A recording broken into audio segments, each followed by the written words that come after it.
An informal introduction to Python. So the prompts will tell you whether it is an input or output. Prompt is nothing but the right angular brackets where we see which is string number. Presence of the prompt will be considered as input and absence of the prompt will be considered as output. So whenever we are going to print after the angular bracket, it is the meaning of we are giving input statements. Okay, print high. So for this, as soon as you put the press the on enter, it will give you the output as high. Whatever is printed here, that one will be given as an output. Secondly, the comment. Comment is generally in Python we represent it in the using the symbol hash, for example, which is not going to be printed. Okay, hash I am a comment, so this will not be printed in your statements. Okay, let us take an example. Spam equal to 1 hash, this is a comment. When you start commenting from right from where you are starting till the end of the line, it will consider as in comment. And text is equal to double quote, within the double quotes, this is not a comment, because whenever it is within the double quotes, which is considered as a string, then that is not considered as an comment, but it is considered as an hash character. So that is what the note here it is. Hash character within a string literal is just a hash character. Okay, then let us see what is using the Python as a calculator. We can use Python as a calculator without much of fuss. So in the prompt, if you give 2 plus 2, it will tell you 4. 50 minus 5 into 6 gives 20. 50 minus 5 into 6 by 4 gives 5.0, and so on. Okay, so 8 by 5 will give you 1.6. Division always returns a floating point number. Generally it is going to give you, whenever you try to divide, it will give you the result in the floating point itself. So now the question is, what if I want it in integer? So in order to do this thing, I mean if you want the integer as a result after the division part, we can go with the float division. Division always returns float. Remember in Python, whatever, even if you are giving integer numbers, it is going to give the result in the floating point itself. So in order to get the integer result, we'll go with the float division. How we do that is by using this symbol. Okay, double slash. Double slash, if you use, it will consider it as a float division and it will omit the decimal part and will give only the integer part. So to calculate the remainder, you can use the modulus operator.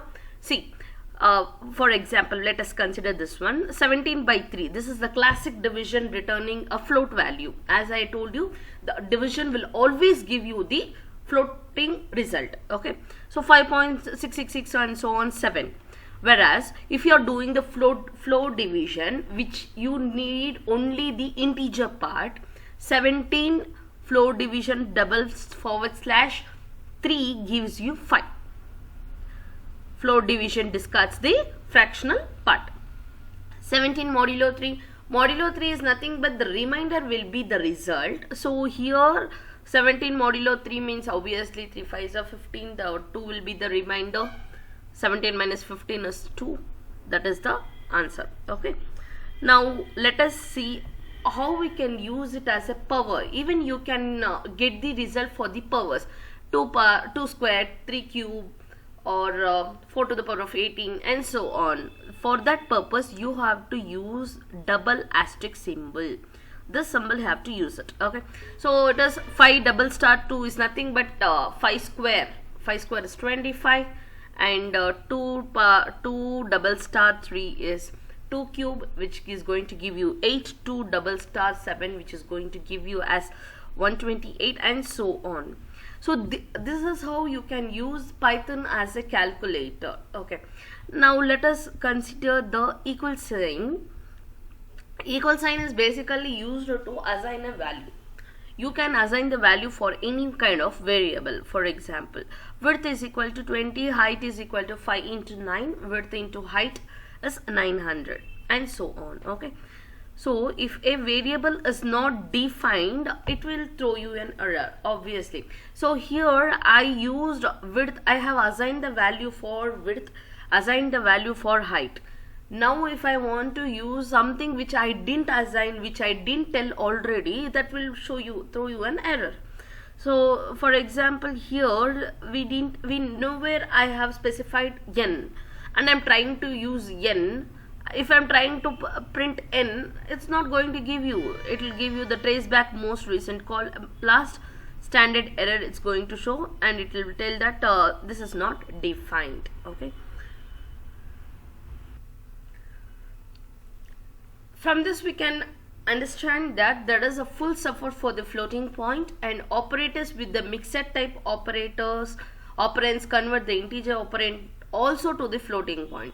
For instance, if there is 2 or more integer and only one floating point value, then also our result will be in floating point itself.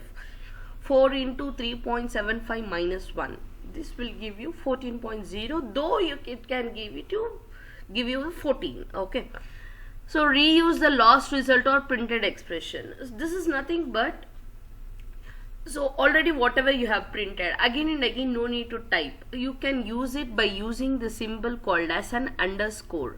So last printed expression is assigned the variable underscore, which helps to continue the calculations.